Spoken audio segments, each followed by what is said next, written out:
breaking news tonight. A Malaysia Airlines flight with 239 people on board, including 4 Americans, has gone missing. At this hour, Malaysia Airlines Flight 370 departed Kuala Lumpur at 12:41 a.m. local time. The aircraft was scheduled to fly to Beijing, a journey expected to last approximately 6 hours. For the first part of the flight, everything appeared normal. At 1:19 a.m., the cockpit sent what would become the last radio message from the aircraft. The message was simple: "Good night, Malaysian 370. Moments later, the aircraft's transponder stopped transmitting. Civilian radar lost contact. But military radar later showed something unexpected. The aircraft had turned west, flying back across the Malaysian peninsula. After that point, the aircraft disappeared once again. Satellite data would later suggest that the aircraft may have remained airborne for several additional hours.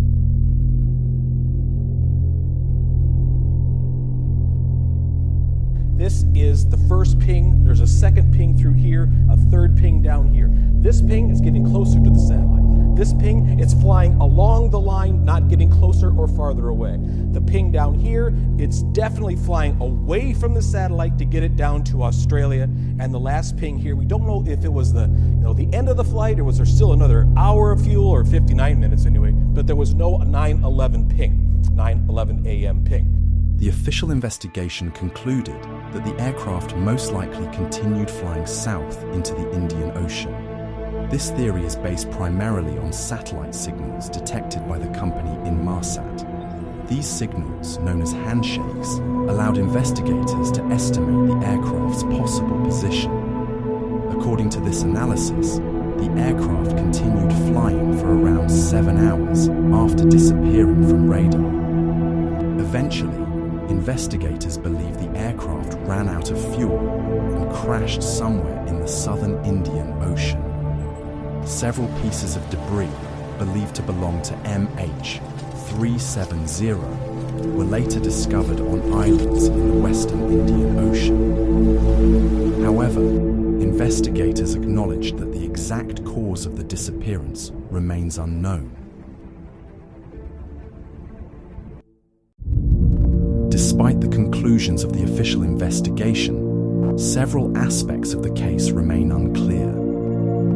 First, the main wreckage of the aircraft has never been recovered, which makes it difficult to confirm exactly what happened. Second, radar data suggests that the aircraft performed precise navigational turns rather than drifting randomly. Third, several communication systems appear to have been disabled in a specific sequence. These actions could require knowledge of the aircraft systems. Finally, the aircraft seemed to follow known aviation corridors after leaving its original route. For some observers, these elements raise questions about whether the aircraft may have been actively controlled. Because the aircraft was never fully recovered, several alternative explanations have been proposed. Some suggest the possibility of technical failure combined with human error. Others mention the possibility of a hijacking or deliberate diversion. If the aircraft was intentionally diverted, the individual most capable of doing so would logically be someone inside the cockpit. One individual sometimes mentioned in conspiracy discussions is the captain of the aircraft, Zahari Ahmad Shah. Zahari was a highly experienced pilot with more than 18,000 hours of flight time. He was also known to have a home flight simulator where he practiced different flight routes. Investigators later discovered simulation data that included routes toward the southern Indian Ocean. Some conspiracy narratives interpret this coincidence as potentially meaningful. However, investigators noted that pilots frequently simulate many different routes, and the available data was incomplete. In a hypothetical conspiracy-style interpretation, the sequence of events might be reconstructed as follows. Communication systems are manually disabled, preventing contact with air traffic control. The aircraft turns away from its planned route and begins flying west. It later heads south into one of the most remote regions on Earth. Eventually, the aircraft runs out of fuel far from land.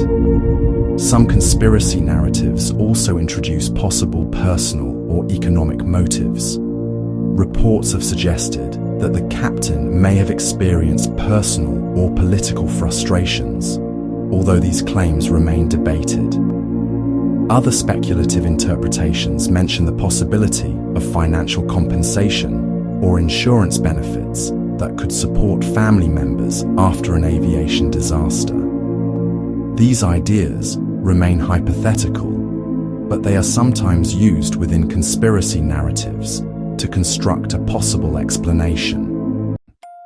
Supporters of alternative explanations often point to several coincidences in the case.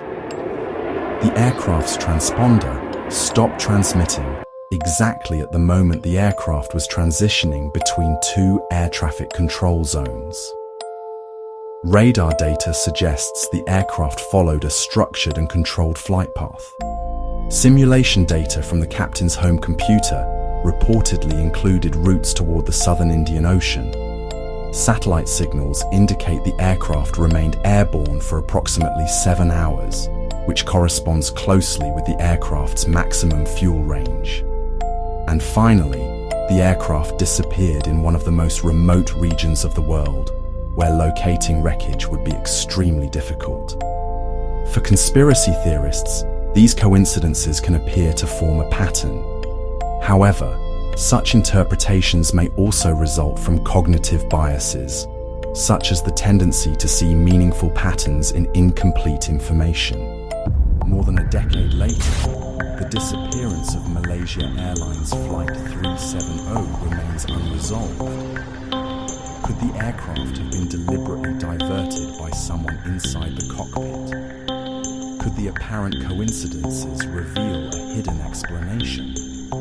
Or are these questions simply the result of incomplete evidence in a complex aviation mystery? Until the main wreckage is discovered, the fate of MH370 may continue to raise as many questions as answers.